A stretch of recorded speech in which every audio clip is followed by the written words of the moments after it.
ನೀವು ದಯವಿಟ್ಟು ನಾನು ಎಲ್ಲರಿಗೂ ಹೇಳೋದು ಇಷ್ಟನೇ, ಯಾರು ನಿಮ್ಮ ಮನೆ ಹತ್ರ ಬರಲ್ಲ. ನಿಮ್ಮ ಟ್ಯಾಲೆಂಟ್ನ ಶೋಕೇಸ್ ಮಾಡಬೇಕು ಅಂತ nobody will come to your place. You need to showcase your talent to the market place. Publicly ನೀವು ತೋರಿಸ್ಬೇಕು, ಸಮಾಜಕ್ಕೆ ನಾನೊಬ್ಬ ಇದ್ದೀನಿ ಅನ್ನುವಂಥದ್ದನ್ನ ತೋರಿಸ್ಬೇಕು.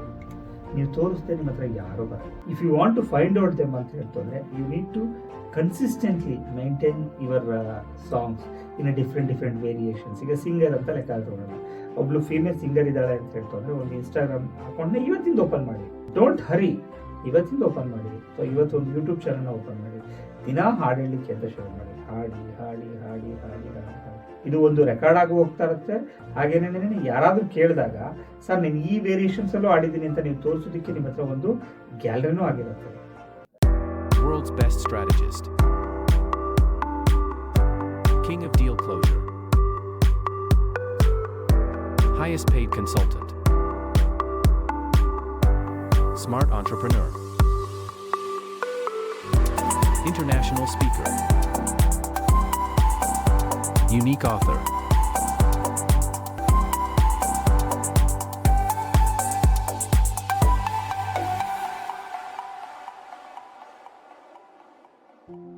ಮೆಜಾರಿಟಿ ಆರ್ಟಿಸ್ಟ್ಗಳು ಕೇಳಿದ್ದು ಒಂದೇ ಕ್ವಶನ್, ಸರ್ ನಮಗೆ ಟ್ಯಾಲೆಂಟ್ ಇದೆ, ಸಿಂಗಿಂಗು ಡಾನ್ಸಿಂಗ್ ಎಲ್ಲ ಬರುತ್ತೆ, ಬಟ್ ಇದನ್ನ ಇನ್ಕಮ್ ಆಗಿ ಕನ್ವರ್ಟ್ ಮಾಡೋದು ಹೇಗೆ, ಇದಕ್ಕೊಂದು ಪ್ಲಾಟ್ಫಾರ್ಮ್ ಏನು ಅಂತ ಕೇಳ್ತಾ ಇದ್ದಾರೆ.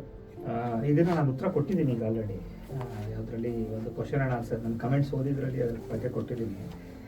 ನೀವು ದಯವಿಟ್ಟು ನಾನು ಎಲ್ಲರಿಗೂ ಹೇಳೋದು ಇಷ್ಟನೇ, ಯಾರು ನಿಮ್ಮ ಮನೆ ಹತ್ರ ಬರಲ್ಲ. ನಿಮ್ಮ ಟ್ಯಾಲೆಂಟ್ನ ಶೋಕೇಸ್ ಮಾಡಬೇಕು ಅಂತ nobody will come to your place. You need to showcase your talent to the market place. Publicly ನೀವು ತೋರಿಸ್ಬೇಕು, ಸಮಾಜಕ್ಕೆ ನಾನೊಬ್ಬ ಇದ್ದೀನಿ ಅನ್ನುವಂಥದ್ದನ್ನ ತೋರಿಸ್ಬೇಕು. ನೀವು ತೋರಿಸ್ದೆ ನಿಮ್ಮ ಹತ್ರ ಯಾರೂ ಬರಲ್ಲ. ನೀವು ಅದನ್ನು ತೋರಿಸ್ಬೇಕು ಅಂದರೆ ಏನು ಮಾಡಬೇಕು, ಮುಂಚೆ ಅದನ್ನು ತೋರಿಸ್ಬೇಕು ಅಂದರೆ ಒಂದು ಪ್ಲ್ಯಾಟ್ಫಾರ್ಮ್ಸೇ ಬೇಕಾಗಿತ್ತು. ಏನೊಬ್ಬರು ಒಳ್ಳೆ ಸಿಂಗರ್ ಅಂತ ಅಂದ್ರೆ ಒಂದು ಇವೆಂಟೇ ನಡಿಬೇಕಾಗಿತ್ತು, ಆ ಇವೆಂಟಲ್ಲಿ ಹಾಡು ಹೇಳಲೇಬೇಕಾಗಿತ್ತು. ಹಾಡು ಹೇಳಿದಾಗ ಇದಾಯಿತು. ಅದಾದಮೇಲೆ ಒಂದು ಕಾಲಘಟ್ಟ ಬಂತು, ಕೆಸೆಟ್ಟಲ್ಲಿ ಅದನ್ನು ರೆಕಾರ್ಡ್ ಮಾಡಿ ಎಲ್ಲ ಮ್ಯೂಸಿಕ್ ಡೈರೆಕ್ಟರ್ಗೂ ಕೊಡ್ತಾಯಿದ್ರು. ಅವ್ರು ಕೇಳಿದ್ರೆ ಕೇಳ್ಬೋದು, ಕೇಳದೋದ್ರೆ ಇರ್ಬೋದು. ಅದಾದಮೇಲೆ ಇನ್ನೊಂದು ಕಾಲಘಟ್ಟ ಬಂತು, ಏನು ಪೆನ್ ಡ್ರೈವಲ್ಲಿ ಮಾಡ್ತೀವಿ, ಸಿ ಡಿ ಮಾಡ್ತೀವಿ ಅಂತೆಲ್ಲ ಬಂತು. ಇವಾಗ ಏನಾಗಿದೆ ಅಂತ ಹೇಳಿದ್ರೆ ಈಗ ಸೋಷಿಯಲ್ ಮೀಡಿಯಾ ಇದೆ. ಇವಾಗ ಏನಂದರೆ ಸೆಲ್ಫ್ ನಾವೇ ಮಾಡ್ಕೊಳ್ಬೋದು. ಇನ್ಸ್ಟಾಗ್ರಾಮ್ ಯೂಸ್ ಮಾಡಿ ಅಥವಾ ಯೂಟ್ಯೂಬ್ ಯೂಸ್ ಮಾಡಿ ನಾವು ಹಾಡಿದಂಥ ಹಾಡನ್ನ ಹಾಗೆ ರೆಕಾರ್ಡಿಂಗ್ ಮಾಡ್ಬೋದು. Don't go beyond the music. ನನಗೆ ಇದು ಬ್ಯಾಕ್ಗ್ರೌಂಡ್ ಇಲ್ಲ, ನಾನು ಅಲ್ಲಿ ಕೂತ್ಕೊಂಡು ಮಾಡಬೇಕು, ಇಲ್ಲಿ ಕೂತ್ಕೊಂಡು ಮಾಡಬೇಕು, ಸ್ಟುಡಿಯೋ ಖರ್ಚಿದೆ, ಅದು ಇದು ಏನು ಬೇಡ. ಕ್ಲಿಯರ್ ವಾಯ್ಸ್ ಕೊಡಿ ಸಾಕಷ್ಟು. ಕ್ಲಿಯರ್ ವಾಯ್ಸ್ ಕೊಡಿ, ಪೀಪಲ್ ವಿಲ್ ಅಂಡರ್ಸ್ಟ್ಯಾಂಡ್. ನಿಮ್ಮನ್ನು ರೆಕಗ್ನೈಸ್ ಮಾಡೋದಕ್ಕೆ ಅಂತ ಒಂದು ಜನ ಇರ್ತಾರೆ. They will 100% recognise you. If you want to find out them ಅಂತ ಹೇಳ್ತಂದ್ರೆ you need to consistently maintain your songs in different variations. ಈಗ ಸಿಂಗರ್ ಅಂತ ಲೆಕ್ಕ ಹಾಕೋಣ, ಒಬ್ಳು ಫೀಮೇಲ್ ಸಿಂಗರ್ ಇದ್ದಾಳೆ ಅಂತ ಹೇಳ್ತಂದ್ರೆ ಒಂದು ಇನ್ಸ್ಟಾಗ್ರಾಮ್ ಅಕೌಂಟ್ನ ಇವತ್ತಿಂದ ಓಪನ್ ಮಾಡಿ. ಡೋಂಟ್ ಹರಿ, ಇವತ್ತಿಂದ ಓಪನ್ ಮಾಡಿ. ಸೊ ಇವತ್ತು ಒಂದು ಯೂಟ್ಯೂಬ್ ಚಾನಲ್ನ ಓಪನ್ ಮಾಡಿ, ದಿನ ಹಾಡು ಹೇಳಲಿಕ್ಕೆ ಅಂತ ಶುರು ಮಾಡಿ. ಹಾಡಿ ಹಾಡಿ ಹಾಡಿ ಹಾಡಿ ಹಾಡಿ ಹಾಡಿ 10 ಸಾರಿ ಹಾಡಿ, 10 ಡಿಫ್ರೆಂಟ್ ಹಾಡು ಹಾಡಿ, 50 ಡಿಫ್ರೆಂಟ್ ಹಾಡು ಹಾಡಿ, 100 ಡಿಫ್ರೆಂಟ್ ಹಾಡು ಹಾಡಿ. ಇದು ಒಂದು ರೆಕಾರ್ಡ್ ಆಗಿ ಹೋಗ್ತಾ ಇರುತ್ತೆ. ಹಾಗೇನೇ ಯಾರಾದರೂ ಕೇಳಿದಾಗ ಸರ್ ನಾನು ಈ ವೇರಿಯೇಷನ್ಸ್ ಅಲ್ಲೂ ಆಡಿದ್ದೀನಿ ಅಂತ ನೀವು ತೋರಿಸೋದಕ್ಕೆ ನಿಮ್ಮ ಹತ್ರ ಒಂದು ಗ್ಯಾಲರಿನೂ ಆಗಿರುತ್ತೆ. ಯಾವುದೋ ಒಂದು ಹಾಡು ಒಬ್ರಿಗೆ ಇಷ್ಟ ಆಗುತ್ತೆ, ಇಷ್ಟ ಆದಾಗ ಅವ್ರು ಸುಮ್ಮನೆ ಕೂತ್ಕೊಳ್ಳಲ್ಲ, ಹಿಂದಿನ ಹಾಡುಗಳನ್ನೆಲ್ಲ ಕೇಳ್ತಾರೆ. ಅವಾಗ ನಿಮ್ಗೆ ಯಾವ ವೇರಿಯೇಷನ್ ಇದೆಯೋ ಆ ವೇರಿಯೇಷನ್ ಹೇಳಿ. Don't depend upon the audience. Okay, ಆಡಿಯನ್ ಒಬ್ಬನೇ ಇರಲಿ. ಒಂದು ಬ್ಯೂಟಿಫುಲ್ ಫೋಟೋ ಬಂದಿತ್ತು, ನಿಮಗೆ ಅದು ಕೇಳಿರ್ಬೋದು ಅನ್ಸುತ್ತೆ. ಒಂದೇ ಒಂದು ಅಳಿಲ್ ಕೂತಿರುತ್ತೆ, ಅದಕ್ಕೆ ಒಬ್ಬ ವಿಲನ್ ಗೋವಿನ ಊದ್ತಾ ಇರ್ತಾನೆ. ಅವನು ಊದ್ತಾ ಇರುವಂಥದ್ದನ್ನ ಅಳಿಲ್ ಮಾತ್ರ ಕೇಳ್ತಾ ಇರುತ್ತೆ. ಅದಕ್ಕೆ ಎಲ್ಲರೂ ಒಂದು ಥಾಟ್ ಬರ್ತಿದ್ದು, ಆಡಿಯನ್ಸ್ ಎಷ್ಟು ಅನ್ನೋದು ಲೆಕ್ಕ ಹಾಕೋಬೇಡ, ನಿನ್ನ ಪರ್ಫಾರ್ಮೆನ್ಸ್ನ ನೀನು ಕೊಡು ಅಂತ ಅನ್ನುವಂಥದ್ದು. ಅದು ತುಂಬ ವೈರಲ್ ಕೂಡ ಆಗಿತ್ತು. ಸೊ ಹಾಗೆ ನೀವು ಫಸ್ಟ್ ಹಾಡು ಆಡ್ತಿರಲ್ಲ, ಫಸ್ಟ್ ಹಾಡನ್ನ ಯೂಟ್ಯೂಬಲ್ಲೋ ಫೇಸ್ಬುಕ್ಕಲ್ಲೋ ಇನ್ಸ್ಟಾಗ್ರಾಮಲ್ಲೋ ಫಸ್ಟ್ ಹಾಡು ಆಡ್ತಿರಲ್ಲ, ಆ ಹಾಡನ್ನ 1,00,000 ಜನ ನೋಡ್ತಾ ಇದ್ದಾರೆ ಅಂತಲೇ ಹಾಡಿ. ಸೆಕೆಂಡ್ ಹಾಡನ್ನು ಹಂಗೆ ಮಾಡಿ, ಥರ್ಡ್ ಹಾಡನ್ನು ಹಂಗೆ ಮಾಡಿ. ಫಸ್ಟ್ ಹಾಡು ಆಡಾದ್ಮೇಲೆ ಎರಡನೇ ಹಾಡಿಗೆ ನನಗೆ ಎಷ್ಟು ವ್ಯೂಸ್ ಬಂತು ಅಂತ ಚೆಕ್ ಮಾಡಬೇಡಿ. ಅಲ್ಲಿ 10 ವ್ಯೂಸ್ ಬಂದಿದೆ, ನೆಕ್ಸ್ಟ್ ಹಾಡು ಆಡಲ್ಲಪ್ಪ ನಾನು ಅಂತ ಅಂದ್ಕೊಂಡ್ರೆ ಇವಾಗ ಫೈಲು.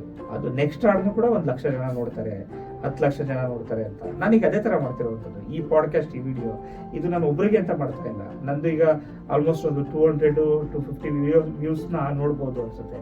ನಾನು 1,00,000 ಜನ, 1 ಕೋಟಿ ಜನ ವ್ಯೂ ಮಾಡ್ತಾರೆ ಅಂತಲೇ ನಾನು ಮಾತಾಡ್ತಾ ಇದ್ದೀನಿ. ಯಾಕೆ ಅಂದರೆ ಈಗ ನಾನು ಮಾತಾಡುವಂಥ ರೆಕಾರ್ಡಿಂಗ್ನ 1 ಕೋಟಿ ಜನ ವ್ಯೂ ಮಾಡಬೇಕಾದ್ರೆ ಇದನ್ನು ನೋಡಿದಾಗ ಅವ್ರಿಗೆ ಅದೇ ಇಂಪ್ರೆಷನ್ ಬರ್ತಾ ಹೋಗುತ್ತೆ. ಆ ಫ್ರಸ್ಟ್ರೇಷನ್ ಇರಲಿಲ್ಲ, ಹೊಸತನ ಇರಲಿಲ್ಲ, ಆ ಫ್ರೆಶ್ನೆಸ್ ಇತ್ತು, ಆ ಅವ್ರು ಏನೋ ಒಂದು ಬದಲಾವಣೆ ತರೋದಕ್ಕೋಸ್ಕರ ಮಾತಾಡ್ತಿದ್ರು ಅನ್ನುವಂಥದ್ದು ಅವ್ರಿಗೆ ಅವತ್ತು ಗೊತ್ತಾಗುತ್ತೆ. ಸೊ ಅದೇ ಥರ ಸಿಂಗರ್ ಅಂತ ಬಂದಾಗ ಅವರಿಗೆ ಪೂರ್ತಿ ಅವ್ರ ಬ್ಯಾಕ್ಗ್ರೌಂಡ್ ಅವರು ಹಿಸ್ಟ್ರಿನ ಪೂರ್ತಿ ತೆಗೆದು ನೋಡಿದಾಗ ಎಲ್ಲ ಕಡೆನೂ ಹಾಡಿರೋದು ನೋಡ್ತು ಅಂತಂದರೆ 100% ಇವ್ರಿಗೊಂದು ಅವಕಾಶ ಕೊಡಬೇಕು ಅಂತ ಬರ್ತಾರೆ. ನೀವು ಏನು ಇನ್ವೆಸ್ಟ್ ಮಾಡಿರ್ತೀರ ಹಾಡಿ 100 ಹಾಡು ಹಾಡಿ ಇನ್ವೆಸ್ಟ್ ಮಾಡಿರ್ತೀರ ಅದೆಲ್ಲ ನಿಮಗೆ 2-3 ಪ್ರಾಜೆಕ್ಟಲ್ಲೇ ರಿಟರ್ನ್ ಆಗಿ ಬಂದ್ಬಿಡುತ್ತೆ.